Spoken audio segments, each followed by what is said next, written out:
Benar banget. Ini kedatangan dari Fakultas Kedokteran. Kalau gue kan dari FK juga sih. Fakultas Kepasienan gue. Jadi sebetulnya kita bisa deteksi anak itu sedini mungkin ya usianya gitu ya. Kita mulai dari usia 4 bulan, kita bisa lihat perkembangan secara motorik kasar, motorik halusnya, persepsi anaknya tersebut bagaimana, kemampuan bicaranya seperti apa, begitu. Motorik itu beda-beda, dipecah lagi dari motorik kasar, motorik halus seperti itu ya. Tiap-tiap tahun sebetulnya bisa kita lihat gitu ya, anak kita tuh sudah optimal atau belum perkembangannya. Nah, banyak sekali masalah-masalah yang memang kita hadapi sebagai orang tua gitu ya, karena interaksi mereka itu sangat terbatas. Betul ya. Interaksinya terbatas, nah itu berkaitan juga sama perkembangan yang terhambat. Kadang biasanya kalau misalnya marah yang berat itu, tantrum itu memang si anak ini ada keterbatasan untuk berbicara. Nah biasanya anak-anak yang mempunyai terlambat bicara, dia kan susah mengungkapkan apa yang dia pengen gitu kan ya.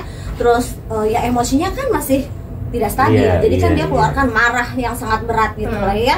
Nah ada juga yang tantrum manipulasi. Dia tuh tahu orang-orang sekitarnya itu akan memperhatikan dia. Oke. Berarti mencari perhatian. Nah, betul. Dan keinginan dia dengan dia berperilaku seperti itu akan dipenuhi. Betul. Itu harus banyak berinteraksi dengan anak. Kuncinya sih seperti itu. Oke, kita bekerja, tapi di sepulang kerja itu kita punya waktu untuk anak.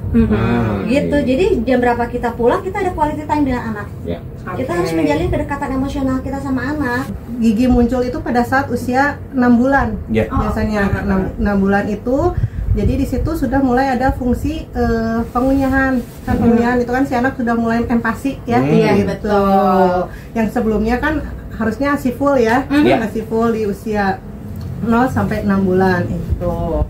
Makanya si ibunya itu diet dari makanannya harus bagus. Nah, apanya yang harus untuk kekuatan dari gigi tersebut? Jadi bukan dari warna, dari apa. Nanti kalau kesananya untuk warna, kita ke arahnya ke estetik. Nah, nanti kalau misalnya kekuatan itu, kita konsumsi makan misalnya malnutrisi tadi seperti dokter misal vitamin dan sebagainya untuk pertumbuhan gigi dan selanjutnya. Kalau kita ibunya itu makannya bagus, baik, nanti begitu lahir, begitu anaknya muncul giginya pada usia 6 bulan, nah itu mulai kita secara visualnya, secara ke anaknya itu kita mulai sudah membersihkan. Walaupun misalnya hanya 2 gigi atau 1 gigi, bagaimana cara menggosoknya, kan anak 6 bulan belum bisa apa-apa. Betul. Nah, ibu-ibunya yang berperan, bisa memakai kasa steril gitu, atau pakai cotton bud, karena itu bekas-bekas susu dan sebagainya nempel, itu yang membuat merusak gigi tersebut. Gigi tetap pertama muncul itu usia 6 tahun, baru usia di 11 atau 12 tahun. Setelah makan itu kita, kalau misalnya anak kecil nih ya, dan minum susu juga, walaupun ASI itu tetap pasti ada gulanya. Kalau misalnya untuk minum susu, setelah itu kita bersihkan. Karena kalau istilahnya lapisan yang nempel di gigi itu namanya plak ya. Plak itu terbentuk 3 jam setelah gigi dibersihkan.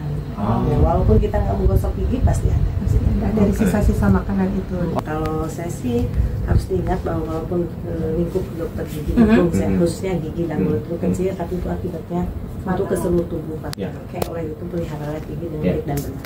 Langkah baiknya untuk anak ini kita deteksi sedini mungkin, yaitu dari usia 4 bulan, bayi 4 bulan gitu. Jadi perkembangannya kita akan observasi terus gitu setiap bulannya, apakah anak kita sudah melewati tahap-tahap perkembangannya, karena itu sangat penting banget.